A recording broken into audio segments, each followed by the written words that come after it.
Audio Jungle. Audio Jungle.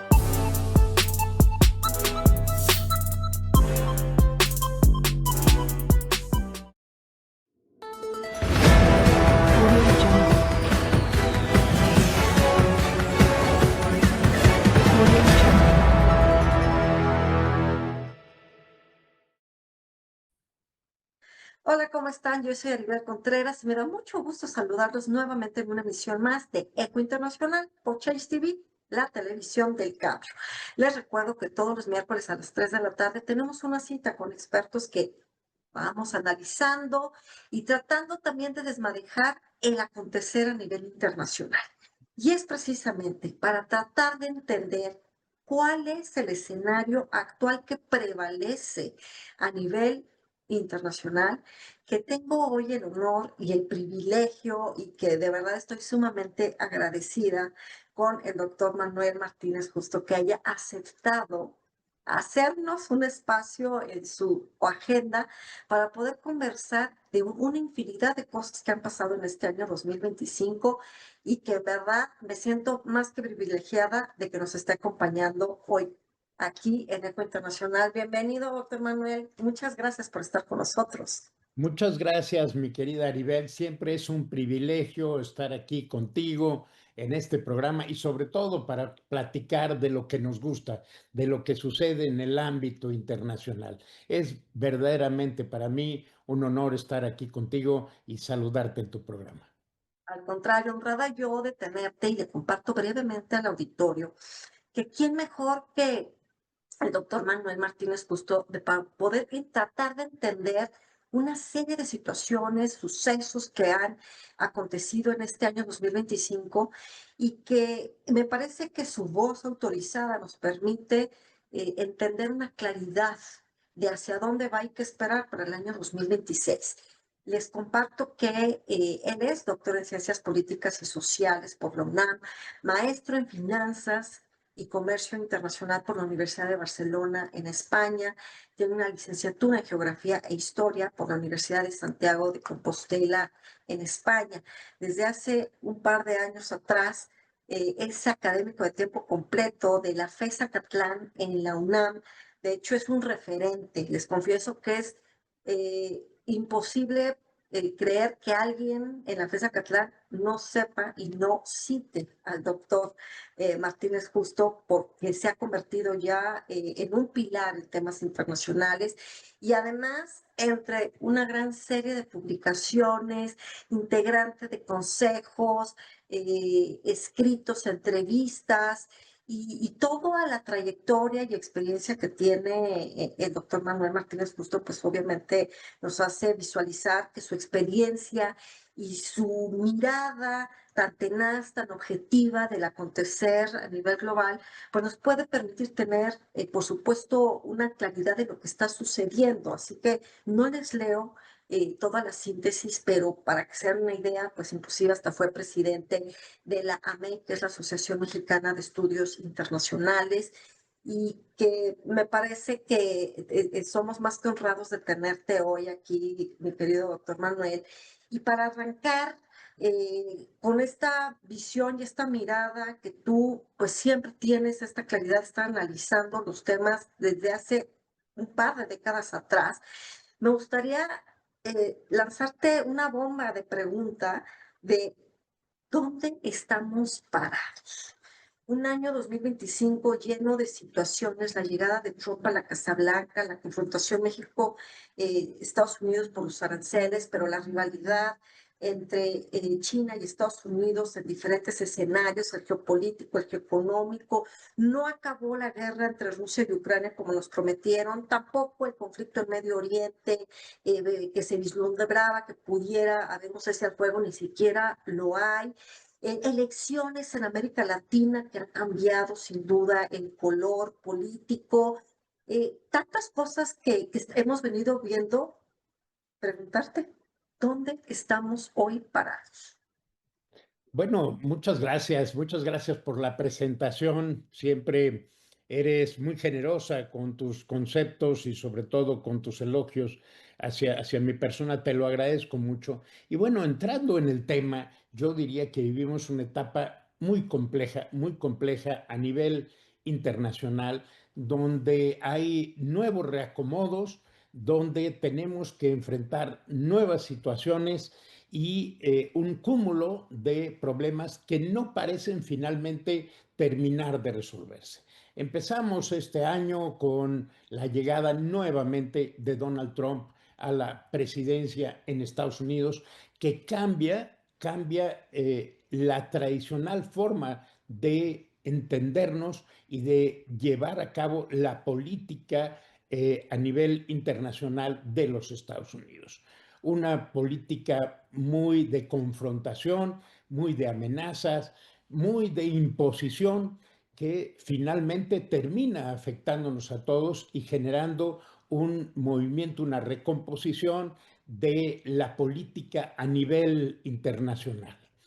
Todos tenemos una serie de problemáticas, de conflictos que se están dando a nivel internacional con afectaciones muy diversas. Por un lado, tenemos un conflicto que no termina, que no finaliza, que es este conflicto entre Rusia y Ucrania. Ya no me voy a meter, mi querida Aribel, en decir quién tiene la razón, si se trata de una invasión, si se trata de una guerra.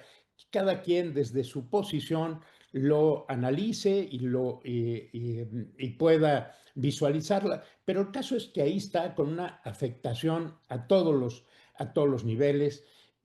También desde el punto de vista económico, desde luego, tenemos un enfrentamiento también muy serio en Palestina, en la zona de Gaza, con un conflicto que, bueno, ha tenido repercusiones también a nivel internacional, que se ha apostado por resolverlas. Vuelvo otra vez a lo que decía antes el señor Donald Trump, que dice que él podía resolver esta situación, tanto la guerra entre Rusia y Ucrania como este conflicto de Gaza, pero al final, bueno, los conflictos ahí están, ahí continúan y por lo tanto, bueno, esto que nos prometía el señor Donald Trump parece que al final no lo logra. También lo que notamos es un conflicto a veces abierto, otras veces más limitado entre China y los Estados Unidos, que, bueno, recientemente con la visita del presidente Trump a algunos países de Asia, pues ha llevado a pensar que podía haber algún entendimiento. Todavía no lo vemos con claridad. Parece que el tema entre China y los Estados Unidos debemos esperar todavía un buen rato para poder resolverlo. La reunión entre Putin y el señor Donald Trump, que parecía dirigirse a resolver el conflicto entre Rusia y Ucrania, tampoco, como decía antes, no se ha resuelto y ahí están presentes los conflictos, no solamente en estas dos zonas del mundo, sino también una situación una situación complicada entre Rusia y Estados Unidos, entre China y Estados Unidos y los países europeos como expectantes, ¿verdad?, de lo que está sucediendo y parece que aquel protagonismo, aquella actitud que planteaban ellos desde el 2007 u 2008, por allá por el acuerdo corrígeme por ahí si me equivoco, pero creo que era el Tratado de Lisboa, ¿verdad?, que se planteaban hacer de la Unión Europea un actor internacional. Parece que a final de cuentas, al término de este año, en este noviembre de 2025, también ha quedado un poco relegado. La Unión Europea no ha conseguido ser un actor que tenga presencia y que pueda incidir en la arena internacional. Así que, bueno, es también un asunto pendiente. Y por si fuera poco, América Latina, que parecía que teníamos todo un bloque progresista, de izquierdas, etcétera, bueno, empieza a cambiar de color. Empieza a cambiar de color en Argentina con un Milei que llega ahí y con unas posiciones populistas radicales muy parecidas a las de Donald Trump, pero no solamente ahí, sino que al lado en Bolivia finalmente llega al poder un conservador que además nace fuera de Bolivia, que nace en España, pero que hoy en día parece representar un cambio en, desde luego, en la política boliviana. Vamos a ver qué es lo que sucede.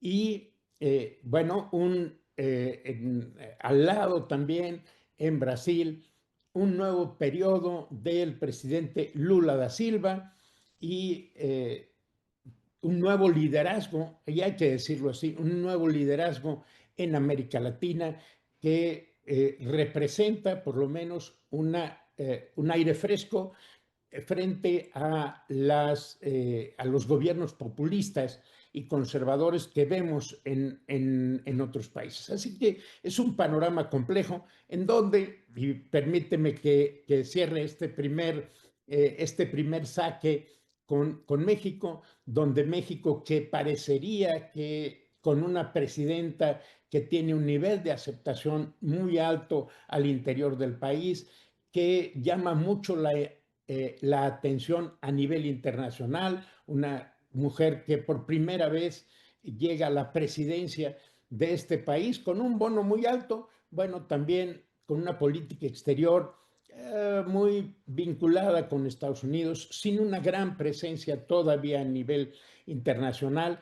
Tal pareciera que nuestro país estamos como un tanto encerrados en nosotros mismos y sin aprovechar el potencial que parece tener nuestra presidenta a nivel internacional. Claudia Sheinbaum, requerida por todo el mundo, tanto es así que el propio presidente Macron viene aquí a verla, platica con ella, pero no damos el salto para realmente posicionarnos ni en América Latina ni a nivel internacional. Tal parecería que la diplomacia mexicana, que siempre había tenido una gran presencia a nivel internacional, en este momento está como paralizada y no encontramos nuestro sitio en el ámbito internacional. Así es, mi querido doctor Manuel. Has hecho una síntesis magistral durante estos minutos sobre lo que ha estado sucediendo durante estos prácticamente 11 meses de este año 2025. Sabíamos que iba a ser un año difícil. Teníamos una gran claridad que la llegada del presidente Trump a la Casa Blanca en esta era 2.0 iba a generar movimientos tectónicos en el tablero internacional. No dimensionábamos el alcance, pero sabíamos que no iba a ser fácil, ni para México ni para el mundo. Pero al final del camino nos has dado una radiografía muy clara de lo que está sucediendo en Europa, no solamente por la guerra en Ucrania, sino también por sus propias batallas domésticas. Lo mismo cuando volteamos a ver a Asia, pues hay países que al final del camino no pueden cambiar las fronteras, los conflictos siguen, pero también el termómetro político de las tensiones entre Estados Unidos y China, pues han llegado a la región. Un sur global al mismo tiempo fragmentado, ¿no? Nos has puesto muy bien esta óptica y esta perspectiva de cómo al interior de América Latina, pues hay ya una división, no solamente por ideología política, sino también la económica y lo social. Me parece que esta relación tan compleja de gran interdependencia entre México y Estados Unidos, pues se suma la llegada de esta era del neoproteccionismo del presidente Trump, pero también botones muy pasivos por parte del Palacio Nacional, donde este año sumamos lamentablemente una ruptura diplomática por parte de Perú con México, fricciones con el gobierno español, situaciones en las que México ha perdido presencia en el escenario internacional, sobre todo en el juego multilateral. donde hay ciertos cuestionamientos de ¿y qué es lo que busca México? O nada más va a seguir enfocado hacia el norte, pero ni siquiera lo terminamos de hacer bien.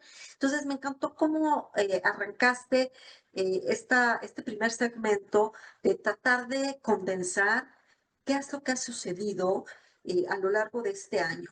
Un año complejo, difícil, convulso, donde se acumulan las guerras, las crisis, pero también los temas de la agenda doméstica de cada uno de los países, que pareciera que hace la bola de fuego perfecta y no sabemos quién va a terminar cachándola. Por lo cual me permitiría preguntar tu perspectiva de entonces, ¿hacia dónde va o cuál debería de ser la apuesta del multilateralismo? Si ves que las Naciones Unidas logrará rescatar, después de estos 80 años de su creación, lograr unificar o seguiremos viendo más fragmentaciones, más fracturas al interior y entonces avanzará los acuerdos bilaterales, pero avanzará también el bilateralismo. Estaremos viendo esta pugna constante entre los BRICS y el G7. Y también, si visualizas a México, ¿para dónde? Porque pues México es parte del sur global, pero estamos atrapados geográficamente en una cápsula a veces atados hacia América Latina y el Caribe, pero también parte de la región de América del Norte y que por la naturaleza geográfica, pues por eso es que el TEMEC es tan relevante, pero hemos perdido la brújula de voltear a ver de manera más transatlántica, de manera más esta mirada latinoamericana y que nos ha llevado a perder inclusive oportunidades de mercado.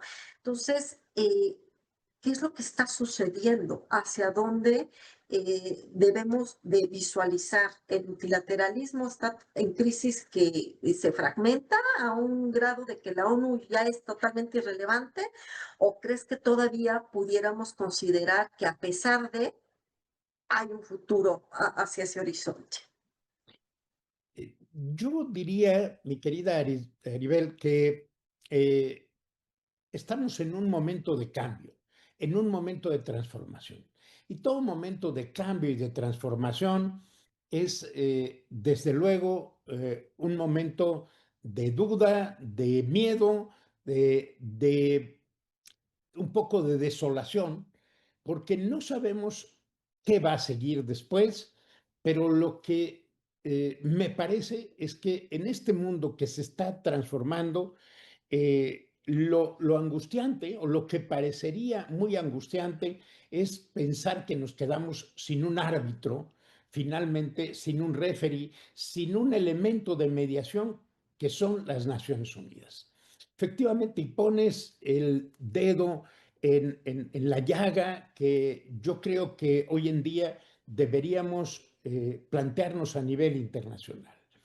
Primero, ¿qué va a pasar con algo tan importante por el cual habíamos apostado países como México, que sin ser una gran potencia mundial queríamos jugar un papel o por lo menos ser escuchados a nivel internacional y siempre habíamos recurrido al multilateralismo? Este multilateralismo que además se veía favorecido por los organismos internacionales que tenían un peso específico muy importante en el ámbito internacional. Y en este momento ese multilateralismo parece estarse diluyendo o parece por lo menos estar siendo cuestionado, eh, pero yo diría, y aquí haría un señalamiento un poquito diferente. Yo diría, dentro de este proceso de transformación que está viviendo el mundo, que está viviendo la sociedad internacional y por lo tanto la política internacional, el multilateralismo también está sufriendo una transformación.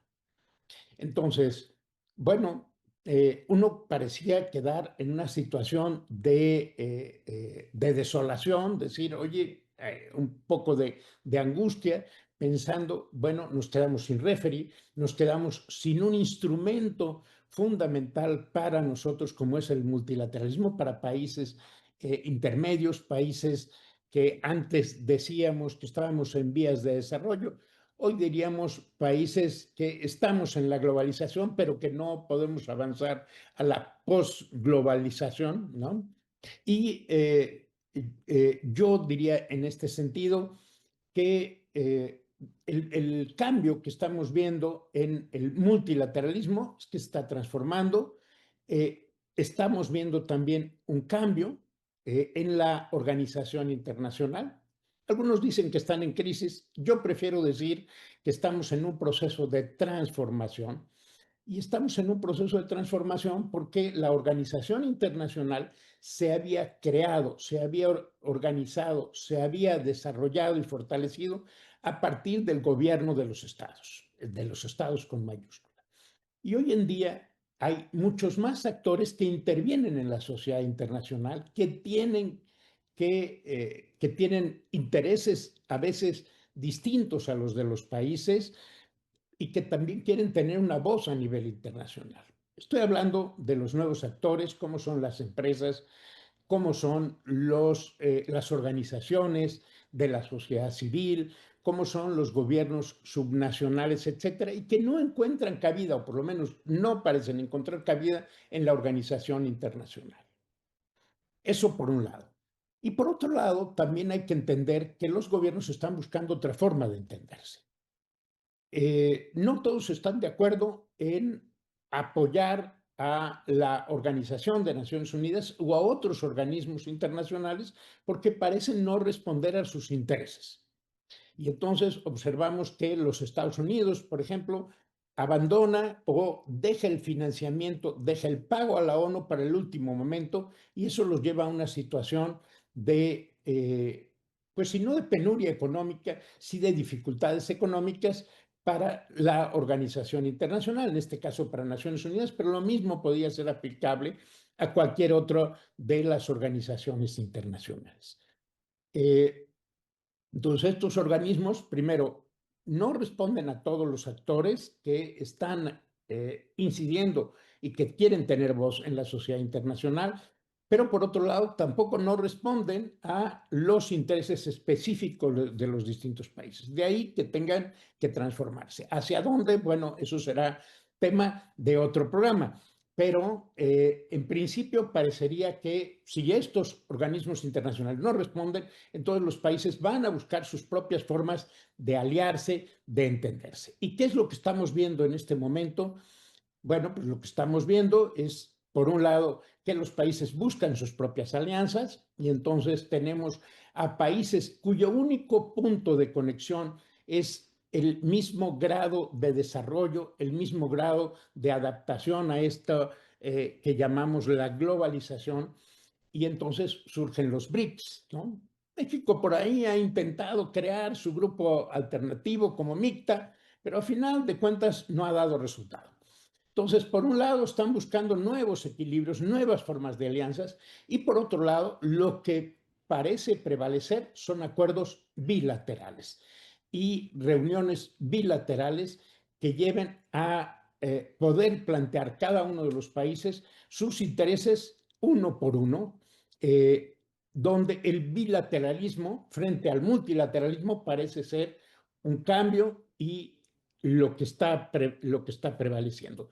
Así que no es extraño que Estados Unidos, por ejemplo, no observe a los organismos internacionales como un mecanismo para incidir en la política internacional y lo haga él directamente.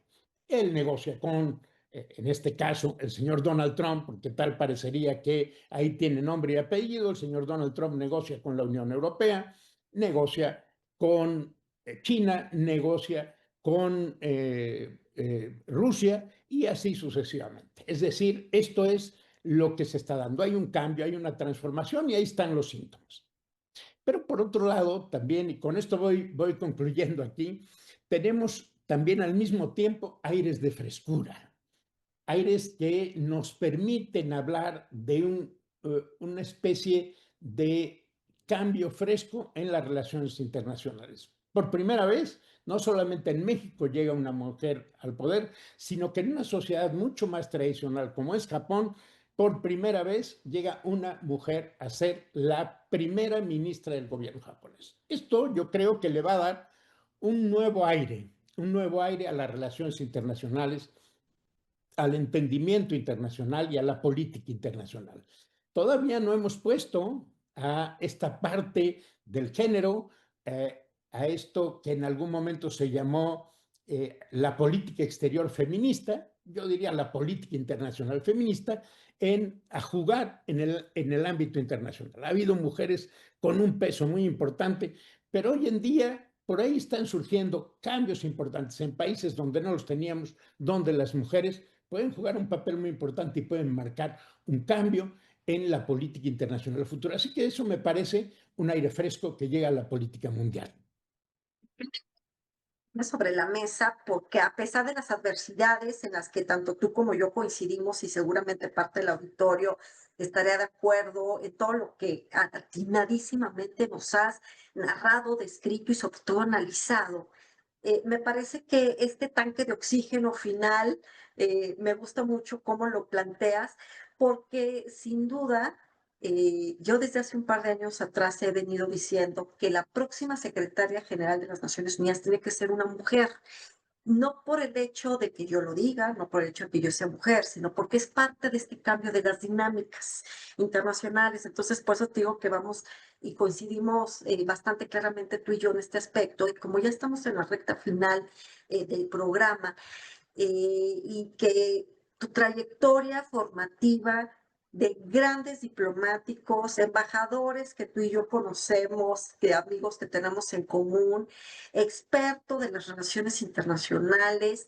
y gran conocedor del acontecer del día a día a nivel doméstico, regional y por supuesto internacional. Me gustaría que entonces, para cerrar el programa, me pudieras compartir y al auditorio cuál es entonces debe de ser la apuesta para, ante esta situación que prevalece, estos hechos, entonces, cuáles son los retos y desafíos futuros que no debemos de perder de vista para que, a pesar de adversidades, personajes que siguen y que no se van a mover, fronteras que puede ser que cambien, pero que al final del camino habrá cosas que no cambien dentro de la política internacional, hacia dónde tenemos que tener puesta la mirada para el año 2026.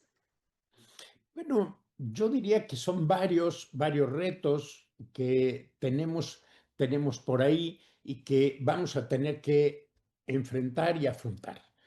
El primero es cómo trasladar esta política internacional basada muchas veces en liderazgos personalistas, en liderazgos que tienen que ver con una persona, llámese Vladimir Putin, llámese Donald Trump, llámese Xi Jinping, como quiera que le llamemos, cómo va a transitar la política internacional de estas posiciones personalistas a unas posiciones más de Estado, a unas posiciones más institucionales, por así decirlo, y de permanencia. Esto todavía no lo sabemos. Sabemos, evidentemente, que tenemos estos liderazgos personalistas, pero no sabemos qué es lo que va a continuar después. Y creo que por aquí tiene que estar el gran reto. ¿Qué va a pasar con Rusia después de Putin? ¿Qué va a pasar con China después de Xi Jinping? ¿Qué va a pasar con Estados Unidos después de Donald Trump? Ese es uno de los grandes retos. Dos, también yo diría, ¿cómo van a ser los grandes acuerdos internacionales a partir de un esquema multilateral bajo el concepto de un nuevo multilateralismo en donde podamos encontrar espacio para todos los actores internacionales, no solo para los estados con mayúscula o los gobiernos de los estados, sino para el resto de los actores? Las empresas, desde luego, juegan un papel muy importante. Algunas tienen un capital mayor que algunos PIBs, que muchos PIBs de los países. Entonces, negar esto sería como negar la existencia de unos actores que ya están ahí, que quieren tener voz, que quieren tener de alguna manera una presencia y una incidencia en la política mundial y que hay que abrirles algún camino para poder hacerlo. Lo mismo la sociedad internacional, las organizaciones que hoy llamamos no gubernamentales, que tienen que incidir en esta parte internacional y hay que dar cabida a estos nuevos actores internacionales. Y yo diría, por ir acotando un poco, es cómo será la nueva economía política internacional. Es decir, hacia dónde va a ir la economía internacional. Va a ser una economía centrada en un nuevo eje económico que se está gestando desde hace algunos años y que ya no está en Europa, como sucedió después de la Revolución Industrial, que ya no está en los Estados Unidos. Los Estados Unidos no suponen un aire fresco, un oxígeno, un nivel de oxígeno importante para la economía internacional, sino que esta se va a centrar en Asia, en el lejano oriente, con tres países que van a jugar un papel muy importante en la economía internacional. Desde luego China, desde luego todavía Japón, aunque habrá que ver cómo lo hace esta mujer como primer ministra en la recuperación de Japón, que se había venido abajo después de la muerte del el primer ministro Shinzo Abe, ¿no? Y ahora con esta mujer parece irse recuperando, pero sí de una economía a nivel internacional que va a ser la economía del futuro, un país que va a jugar un papel muy importante, que es la India, y que no estamos considerando, pero la India ya superó en población a China, ya está empezando a levantarse económicamente, tiene muchos problemas, igual que China, ¿no? Problemas de contaminación, etcétera, problemas de carácter productivo, pero ya está jugando un papel muy importante. Así que seguramente en ese lugar, en esa zona del lejano oriente, ahí estará el futuro de la economía y tendremos que resolver otro gran reto, que es qué hacer con el gran desplazamiento de la población que se está dando y que no vamos a poder parar en este momento. Podemos frenar las caravanas de manera coyuntural, pero no vamos a poder frenar el avance de la migración, que mientras haya focos de atracción como son Europa, como son Estados Unidos y Canadá, pero también como es en el continente asiático Japón, como es en el continente asiático China y algunos otros, pues evidentemente va a continuar. Yo aquí lo dejaría como los grandes retos que vienen hacia adelante en esta sociedad internacional en transformación y en esta política internacional en transformación.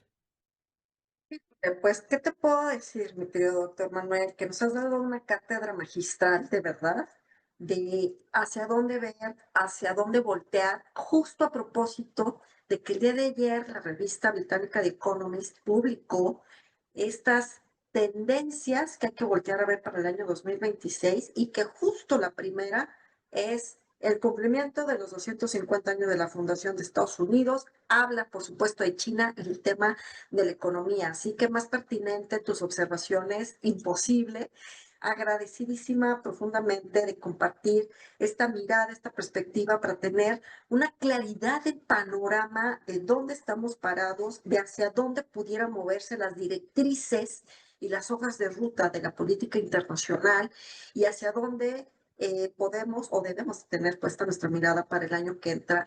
Así que muchísimas gracias y me encantaría que pudieras compartir tus redes sociales, dónde te ubican, dónde te puede seguir el auditorio. Bueno, pues básicamente a través de Facebook y de Instagram con Manuel Martínez o arroba Manuel Martínez o arroba Imanol 1959. Ahí estoy en las redes sociales y desde luego también les dejo por ahí algún correo por si quieren escribirme, que es muy sencillito, que es martinezjusto arroba unam.mx. Perfecto, pues ya tienen dónde localizar a nuestro querido invitado del día de hoy, el doctor Manuel Martínez Justo, un verdadero experto, una voz que es escuchada no solamente por sus estudiantes en la FES Acatlán, sino por diplomáticos, por exalumnos que lo buscan, consultores, porque siempre tiene una claridad y una precisión de poder desmenuzar y compartir todas tus perspectivas.